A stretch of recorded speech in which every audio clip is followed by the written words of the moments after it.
चलो भाई, वाई ब्रह्मास्त्र फील्ड पे वीडियो बनाते हैं।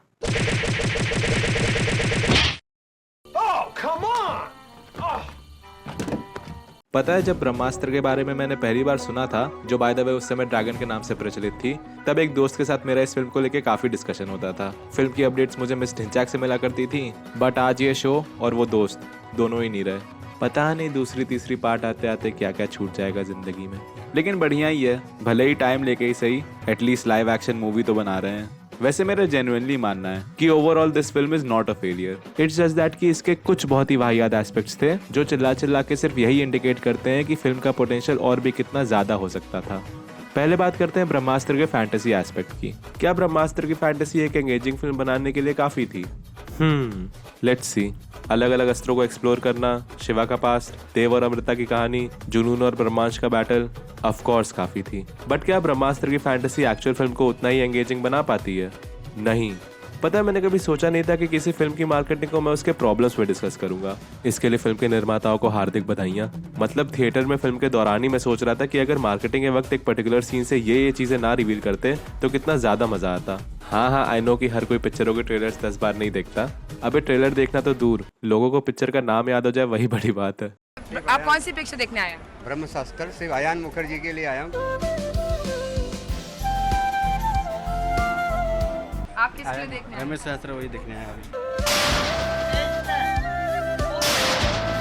ऑल्दो मेजॉरिटी ऑडियंस फिल्म देखने के पहले ट्रेलर में दिखाया सारा कंटेंट नहीं याद रखेगी, बट स्टिल मूवी देखते समय जब ट्रेलर में दिखाया कोई पर्टिकुलर मोमेंट सामने आता है तो हमारा मेमोरी रिकॉल उस मोमेंट के प्योर सरप्राइज को रोक देता है। Basically what I want to say is कि फॉर एग्जांपल किसी ने मूवी के क्लिप्स सिर्फ टीवी या सोशल मीडिया के एड्स में देखे हैं, तो भले ही वो ब्रह्मास्त्र देखने से पहले ये ना बता पाए कि इसमें वानर अस्त्र जैसा कुछ है, बट स्टिल जब वो मोमेंट आएगा तो वो बंदा पूरी तरह भौचक्का भी नहीं होगा। और ये सिर्फ इसीलिए क्योंकि उसकी मेमोरी में मूवी के ग्लिम्पसेस का एक सर्टेन रिकॉल है। इट्स लाइक कोई तुम्हें स्कूल की कॉल से बड़े एक्साइटेडली बता रहा हो, तुम भी बहुत इंटरेस्टिंगली सुन रहे हो, बट मेन पंच के अराउंड तुम्हें याद आता है कि क्लास में साइलेंट ढिंडोरा पिटने की वजह से ये बात तुम्हें पहले से पता थी।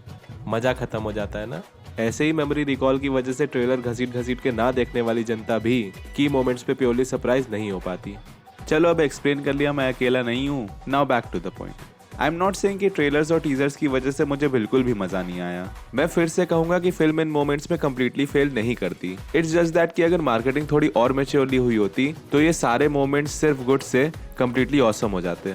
आई नो कि फिल्म इतने टाइम से मेकिंग में थी, साउथ इंडस्ट्री ने नए स्टैंडर्ड सेट कर दिए थे, लोग हिंदी फिल्मों को भाव नहीं दे रहे थे, तो ऐसे टाइम में मेकर्स ने किसी भी तरह ऑडियंस को स्टिमुलेट करने की ठानी होगी, भले ही लीड कपल्स का बच्चा ही क्यों ना कराना पड़े। बट ये भी तो देखो कि बिना ट्रेलर के भी फिल्म का कितना हाइप था। भैया मुझे तक फिल्म पे एक वीडियो बनाना पड़ गया। वैसे पता है, उस समय मैंने एक प्रेडिक्शन की थी जो अल्टीमेटली सच भी निकल गई, जाके देख के आओ। सो आई थिंक सिर्फ हाइप बनाने के लिए इतना सब कुछ रिवील करना was not a wise decision. Just imagine अगर वानर अस्त्र और नंदी अस्त्र के सिर्फ ये स्पेसिफिक मोमेंट्स ट्रेलर में ना दिखाए जाते तो इनका एक्सपीरियंस कितना भयंकर होता। शिवा की क्लाइमैक्स फाइट और उसका अल्ट्रा रूप अगर ऑडियंस पहली बार थिएटर में देखती तो क्या माहौल होता। फिल्म का सबसे अनप्रेडिक्टेबल स्टेज जहां पे पूरी संभावना थी कि ऑडियंस अपनी सीट के एज पे होती, नॉट नोइंग कि आगे अब क्या होने वाला है, उसके बिट्स भी मार्केटिंग में रिवील कर दिए गए थे। जुनून का अपना मकसद पूरा कर लेना, ब्रह्मास्त्र जुड़ने की वजह से अंत की शुरुआत, शिवा का ईशा को बचाने दौड़ना, उसको प्रोटेक्ट करना, ये पूरा सीक्वेंस जो आइडियली एक अनप्रेडिक्टेबल और एक्साइटिंग क्लाइमैक्टिक पॉइंट बनाता, ये सब प्रमोशंस में मौजूद था। तुम लोगों को लग रहा होगा मैं कुछ ज्यादा निटपिकी हो रहा हूँ, बट मुझे तो इस बात से भी इरिटेशन होती है कि कैसे ब्रह्मास्त्र की one of the first glimpses जो ऑडियंस के सामने आई थी वो ये थी। इवन फिल्म के पहले मोशन पोस्टर में क्लाइमैक्स का सबसे बड़ा हुक रिवील कर दिया जाता है। मतलब क्यों? ऑन दी अदर हैंड अगर मेरा ब्रह्मास्त्र का एक्सपीरियंस पूछो तो आई थिंक मेरे साथ साथ जो पूरा क्राउड था, सब कोई उन्हीं मोमेंट्स पे ज्यादा एक्साइटेड हो रहा था जिनको प्रमोशंस में छुपा के रखा गया था, जैसे प्री इंटरवल सीक्वेंस। इतना तो मैं समझ गया हूँ कि ये मोमेंट यूनानिमसली सबको ही पसंद आया है। इनफैक्ट मेरे केस में तो बहुत टाइम तक क्राउड मरा पड़ा था, इस मोमेंट पे जाके थोड़ा बहुत चीयर अप हुआ। और मैंने थैंकफुली फिल्म का प्री रिलीज प्रोमो नहीं देखा था, इसलिए जब शिवा एंड में अपनी फायरबॉल आर्मी के साथ जुनून को अप्रोच करता है, मैं तो भैया अपनी सीट से उछलने वाला था।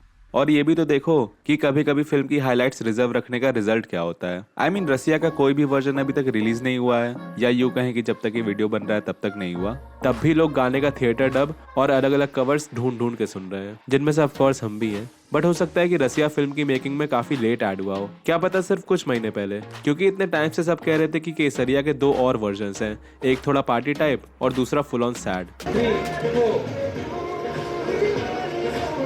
बट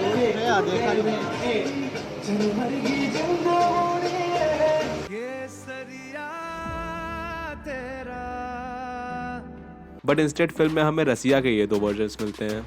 मैं बता रहा हूँ अयान मुखर्जी भी केसरिया के रील से पक गया होगा, तभी ये कदम उठाना पड़ा। अल्टीमेटली द रीजन मैं फिल्म की इतनी ज्यादा चीजें रिवील करने से इरिटेटेड हूँ इस क्योंकि ब्रह्मास्त्र पार्ट 1 की सबसे बड़ी यूएसपी इसका फैंटेसी एक्सप्लोरेशन था। आई मीन यूजुअली फ्रेंचाइजेस के पहले पार्ट का काम होता है ऑडियंस को फ्रेंचाइज से हुक करना। ये गोल या तो फिल्म का यूनिक फैंटेसी एक्सप्लोरेशन फुलफिल करता है या तो फिल्म की दुनिया से हुआ emotional connect.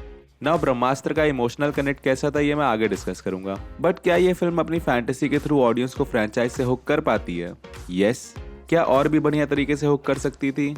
Definitely yes. Unique fantasy exploration के थ्रू हुक करने से मेरा मतलब पहली पार्ट में फिल्म के फैंटेसी कॉन्सेप्ट्स के थ्रू ऑडियंस को स्टिमुलेट करने से है, सरप्राइज करने से है। ये एक्सप्लोरेशन इतना फैसिनेटिंग होना चाहिए कि ऑडियंस और क्रेव करती रह जाए, इंस्टेड ऑफ फीलिंग लाइक कि ट्रेलर का ही एक्सटेंडेड वर्जन देख के आए हैं। आई मीन सोचो अगर ट्रेलर्स और टीजर से हमें सिर्फ ये पता चलता कि एक शिवा नाम का बंदा है जो आग लगाता है, जिसके पीछे जुनून नाम की बंदी है जो ब्रह्मास्त्र ढूंढ रही है, एंड अपने देसी डंबलडोर है जो रणबीर कपूर को फिर से सेल्फ डिस्कवरी की राह पे भेजेंगे। आई थिंक सिर्फ इतनी इन्फॉर्मेशन भी काफी थी फिल्म का हाइप मेंटेन करने के लिए। वर्स्ट केस सिनेरियो क्या होता? फिल्म के ओपनिंग कलेक्शंस कम होते, बट इवेंचुअली सिर्फ शिवा की जर्नी एक्सपेक्ट कर रही जनता जब थिएटर में अस्त्रों की पूरी दुनिया अनफोल्ड होते हुए देखती तो इतना भयंकर वर्ड ऑफ माउथ फैलता कि बॉक्स ऑफिस धुआं धुआं हो जाता। ऑफ कोर्स स्टोरी के जो एक्चुअल ड्रॉबैक्स हैं वो तो रहते ही, बट फिल्म का ये अनरिवील्ड फैंटेसी एक्सप्लोरेशन जो सरप्राइज वैल्यू क्रिएट करता उससे पूरा एक्सपीरियंस किसी और ही लेवल पे एलिवेट हो सकता था। चलो अगर फिल्म सरप्राइज वैल्यू पे नहीं भी खेलती है तो स्टिल क्या कोई तरीका है जिससे कहानी और बेटर हो सकती थी? जी बिल्कुल है, फिल्म की दुनिया से इमोशनल कनेक्ट। नाउ बहुत से रीजन है जिसकी वजह से फिल्म में ये कनेक्ट मिसिंग होता है, but first let's address the elephant in the room. Sorry ओफो, ये रणबीर का टॉक्सिक ह्यूमर भी ना एक दिन सारे यूथ को बर्बाद करके रख देगा। मेरा मतलब है लेट्स टॉक अबाउट ब्रह्मास्त्र की लव स्टोरियां। ब्रह्मास्त्र का कोर इमोशनल कनेक्ट मोस्टली इस लव स्टोरी के थ्रू ही बिल्ड करने की कोशिश की जाती है, एंड द रीजन ये लव स्टोरी नहीं वर्क कर पाती इस क्योंकि इसके स्टेक्स ही अच्छे से बिल्ड नहीं किए जाते। स्टेक्स मतलब बेसिकली कॉन्सिक्वेंसेज या अंजाम जो कैरेक्टर्स को कहानी के किसी कॉन्फ्लिक्ट की वजह से फेस करना पड़े। मतलब अगर इस लव स्टोरी में कोई ऑब्स्टिकल आता है तो क्या चीजें खतरे में होंगी, क्या चीजें दाव पे लगी हुई हैं, उसे ही स्टेक्स कहते हैं। जितने अच्छे से स्टेक्स फील कराए जाएंगे उतना ज्यादा ऑडियंस का कनेक्ट होगा। द थिंग इज ब्रह्मास्त्र की लव स्टोरी में स्टेक्स सिर्फ बताए जाते हैं, फील नहीं कराए जाते। हमें इस रोमांस के हर सीन में ये तो बताने की कोशिश की जाती है कि ईशा और शिवा का प्यार कितना गहरा है, कैसे ये दोनों एक दूसरे के बिना नहीं रह पाएंगे, इनकी दुनिया खत्म हो जाएगी और ले। बट अल्टीमेटली फिल्म हमें इतने अटूट प्यार का रीजन ही नहीं समझा पाती। हाँ माना बॉलीवुड में love at first sight is common, प्यार है बस यूं ही हो जाता है, हाँ ठीक है बचपन से देखते आ रहे हैं। लेकिन जिस जर्नी पे ये फिल्म जाने वाली थी उसके लिए दोनों की लव स्टोरी पे सिर्फ इतना जरा सा एफर्ट काफी नहीं था। यू सी ब्रह्मास्त्र पार्ट 1 एक रोमांटिक फैंटेसी है। फिल्म के शुरू से लेकर एंड तक ईशा को खतरे में देख के ही शिवा अपनी पावर्स अनलॉक कर पाता है। इनफैक्ट उसके लिए इस ब्रह्मास्त्र की चोचलेबाजी से ज्यादा बड़ी प्रायोरिटी ईशा होती है। और आपकी ये जो लड़ाई है ना बहुत डार्क है सर, मुझे नहीं पसंद इसमें। लेकिन क्यों शिवा? क्योंकि तुम हो मेरे लाइफ में ईशा। हाँ ये कर लो पहले। थ्रू आउट द प्लॉट हमें बताया जाता है कि अगर ईशा को कुछ हुआ तो शिवा ये कर देगा। दोनों का प्यार इतना ताकतवर है कि शिवा के अंदर की आग जला देता है। अगर ईशा दाव पे लगी है तो शिवा दुनिया को धुआं धुआं कर देगा। बट ऐसा आखिर क्यों है? ये राज भी तेंजू के साथ चला गया। बेसिकली यहाँ हमें कोई रीजन दिखना चाहिए जिसकी वजह से ईशा का शिवा की जिंदगी में होना एक नेसेसिटी लगे, यानी एक ऐसी जरूरत जिसके बिना शिवा जी ना पाए। तभी जाके हमें उसका ईशा के लिए पूरी दुनिया से लड़ना कन्विंसिंग लगेगा। और अभी मैंने जग्गा जासूस का फेलियर डायसेक्ट किया था, एंड ऑल्दो वहाँ भी फिल्म का लव एंगल नहीं वर्क कर पाया, बट एटलीस्ट उधर इतना इंडिकेट किया जाता है कि वन ऑफ द रीजंस जग्गा श्रुति से अट्रैक्टेड है इस क्योंकि she reminds him of his father. May be इधर भी ईशा और शिवा की माँ के बीच ऐसा ही कोई पैरेलल ड्रॉ कर सकते थे। इनफैक्ट फिल्म में एक सर्टेन लेवल तक ये हुआ भी है।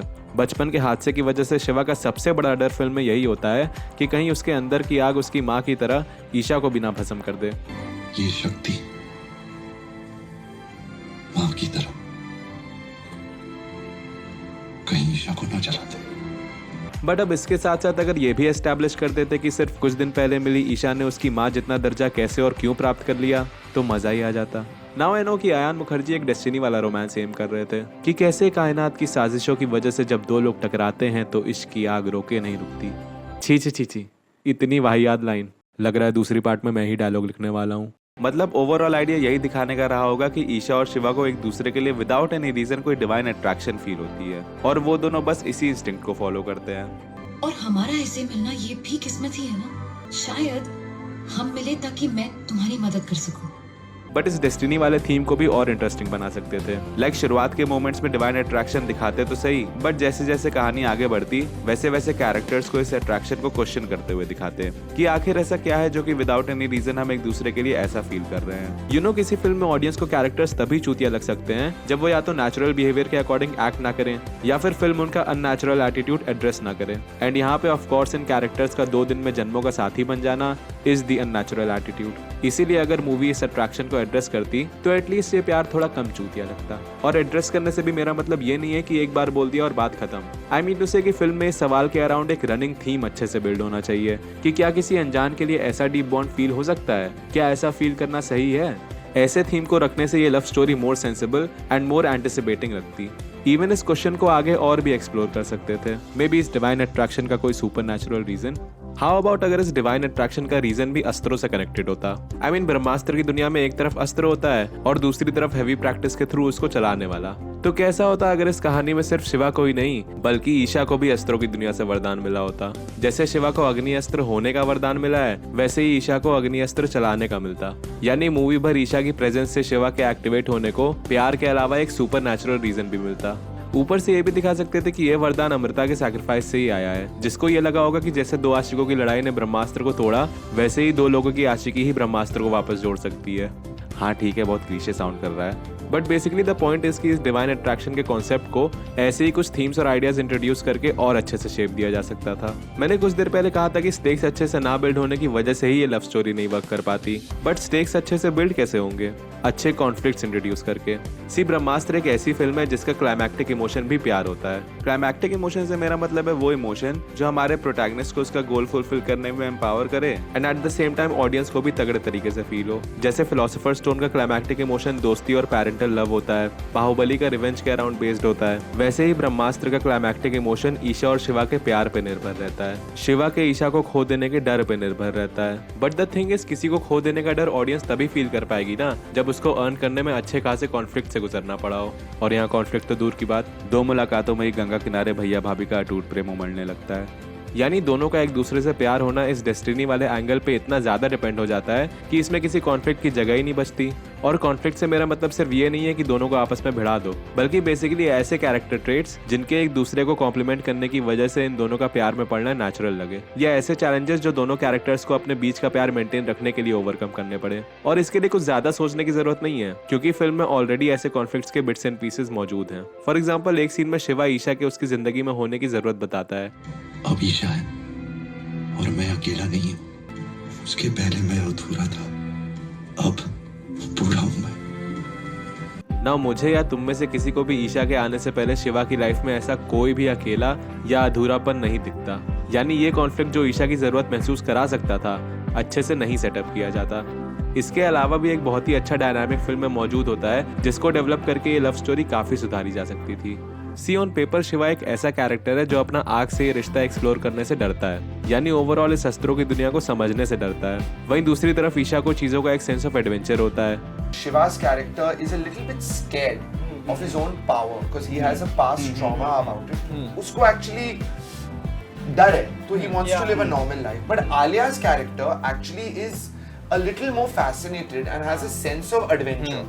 शायद ये बात 100% हम आर्टिकुलेट कर नहीं पाए, लेकिन ये मेरे दिमाग में थी। डेफिनेटली ये चीज अच्छे से आर्टिकुलेट नहीं हो पाई क्योंकि ऑन वन हैंड शिवा को इस दुनिया के एक्सप्लोरेशन से डरा हुआ दिखाना था, while on the other hand हम देखते हैं कि अपने दौरों के विजुअल्स के बाद वो आर्टिस्ट की मदद को जाने के लिए एक बार भी नहीं झिझकता।